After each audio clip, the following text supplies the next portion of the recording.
Force news में आज फिर से आपका स्वागत है। अपने हिंदुस्तान में 452 लोग रोज़ आत्महत्या करते हैं, उनमें से 65 गृहिणियां हैं। हम इस विषय पे पूरी बात करेंगे, लेकिन आप चैनल को सब्सक्राइब नहीं किया तो पहले कर लें और बेल आइकॉन का बटन दबा दें, ताकि जब भी महत्वपूर्ण वीडियो कोई चर्चा मिले तो आप उसको आराम से देख सकें। साथियों, सबसे पहले तो ये ही बहुत बड़ी बात है कि हमारे देश में ऐसी कैसा लोकतंत्र है, कैसी व्यवस्था है कि लोगों को आत्महत्या करने पड़े। विश्व स्तर के ऊपर आत्महत्याओं के अलग आंकड़े हैं, लेकिन आज जब हम हिंदुस्तान में बैठे हैं जहां आज़ाद है, अपने पसंद से सब कुछ कर सकते हैं, तो ऐसी कौन सी चीज़ आ जाती है कि आदमी को सुसाइड करना पड़ता है। मैक्सिमम मामलों के अंदर ये देखा गया है कि आदमी के सामने जब आशा की कोई भी किरण नहीं रहती, या बदनामी का डर रहता है, या बहुत कुछ उसके हाथ से चला जाता है, तब वो आत्महत्या करने की कोशिश करता है। अब सोचिए, इनमें से 65 तो गृहिणियाँ हैं। गृहिणियों का मतलब हो गया जिनके पास में एक पति है, कुछ बच्चे हैं, ससुराल है, ये पीहर है, ये 65 महिलाएं। जबकि महिला परिवार की धुरी होती है, और धुरी को बड़े आसानी से समझने के लिए आप एक खूंटे से इस चीज़ को समझें। एक खूंटा जिस पे गाय भी बंधी है, बकरी भी बंधी है, भैंस भी बंधी है, दूसरे जानवर भी बंधे हैं, लेकिन वो खूंटे के इर्द गिर्द ही हैं, इधर उधर कहीं नहीं जा पा रहे।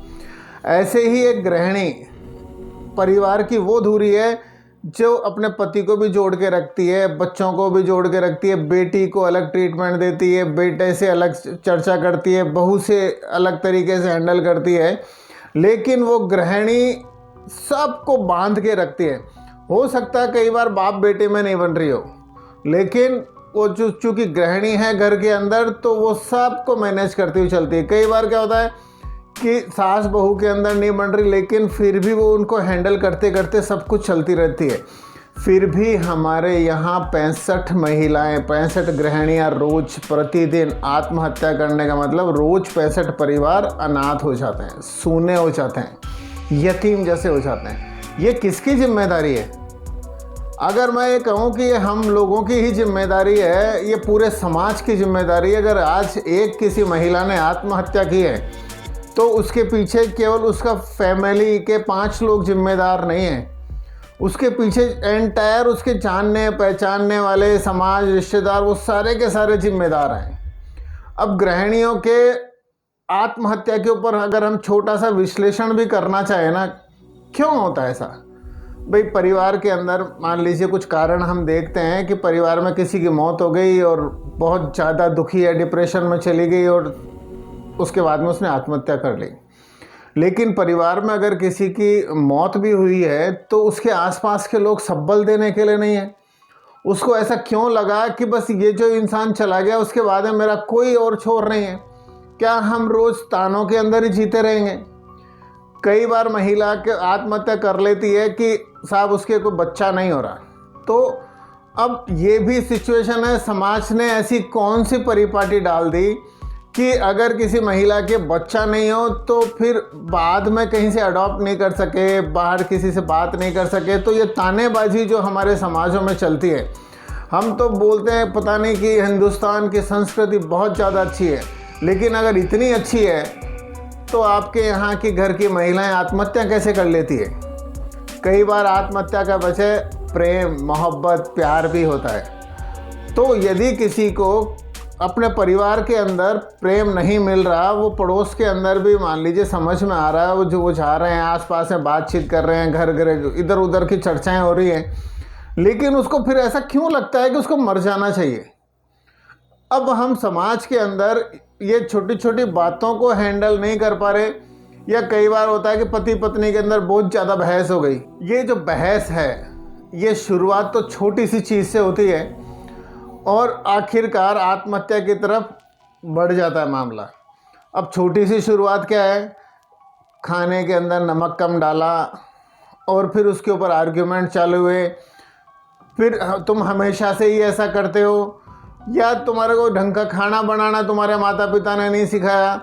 इसके बाद में आर्ग्यूमेंट बढ़ते बढ़ते महिला को लगता है कि इस घर में मुझे नहीं आना चाहिए था, वापस पीयर नहीं जा सकती हूँ, और फिर उसके बाद में सुसाइड अटेम्प्ट। एक सुसाइड होने का मतलब है हमारे देश की अर्थव्यवस्था में 20 लाख रुपए का नुकसान होना। यहाँ केवल मैं अर्थव्यवस्था की बात कर रहा हूँ देश की, जो परिवार को नुकसान हुआ है वो तो अमूल्य है, हम उसका आंकलन नहीं कर पाते। ये 20 लाख रुपए का आंकड़े देश की अर्थव्यवस्था में वहाँ से आते हैं कि कोई भी बच्ची पैदा होती है, सरकारी अस्पताल का इंफ्रास्ट्रक्चर लगता है, फिर उसके बाद में दवाइयाँ लगती हैं, टीके लगते हैं, फिर वो सरकारी स्कूलों में, प्राइवेट स्कूलों में पढ़ते हैं, सड़क पे चलते हैं, देश का पैदा हुआ खाद्यान्न, खाना पीना सब कुछ अपने कंज्यूम करते हैं, और ये सब कुछ होने के बाद में किसी छोटी मोटी बात के ऊपर लटक जाना, आत्महत्या करना, ये अपने आप के अंदर बहुत निंदनीय है। हमें सबसे बड़ी चीज़ समझना पड़ेगा, आत्महत्या व्यक्ति कोई भी सीधे सीधे नहीं करता। पहले उसके प्लानिंग चलती है, कई बार वो प्लानिंग 10 दिन चलती है, कई बार वो प्लानिंग 5 दिन चलती है, कई बार वो प्लानिंग केवल 1 घंटे चलती है। लेकिन इस दौरान वो किसी न किसी से ज़रूर बात करेगी, चाहे वो पड़ोसी है, चाहे वो उसके भाई बंद हैं, चाहे उसके पति देव हैं, चाहे उसके बच्चे हैं। यहाँ कम से कम आंकलन करना हमें आना चाहिए। यदि आप वीडियो के इस छोर तक आ चुके हैं और आप ये देखना चाहते हैं कि किस तरह से आत्महत्या रुके, तो मैं आपको यही निवेदन करूँगा कि सबसे पहले जब सामने वाला आदमी परेशान होकर आपको सुना रहा है, बीच में बात मत काटो। चाहे वो अपनी बात आधे घंटे तक कहते रहे, चाहे वो 1 घंटे तक कहते रहे, सारी बात कहने दो। जब दिल का गुबार निकल जाता है तो निश्चित रूप से आत्महत्या के विचार 90% निकल जाते हैं। लगातार उसके बोलने की वजह से आखिरी में आप जरूर ये कमेंट दे सकते हो, शांति रखो, सब कुछ ठीक हो जाएगा। आपके ये 2 बोल किसी परिवार को उजड़ने से बचा सकते हैं। आपके ये 2 बोल किसी शरीर को बचा सकते हैं जो कि पैदा होने में बहुत बड़ी मुश्किल होती है। एक इंसान का पैदा होना अपने आप के अंदर संघर्ष है, उसको जीवन में आगे तक बढ़ना एक संघर्ष है, उसकी शादी तक पहुंचना एक संघर्ष है।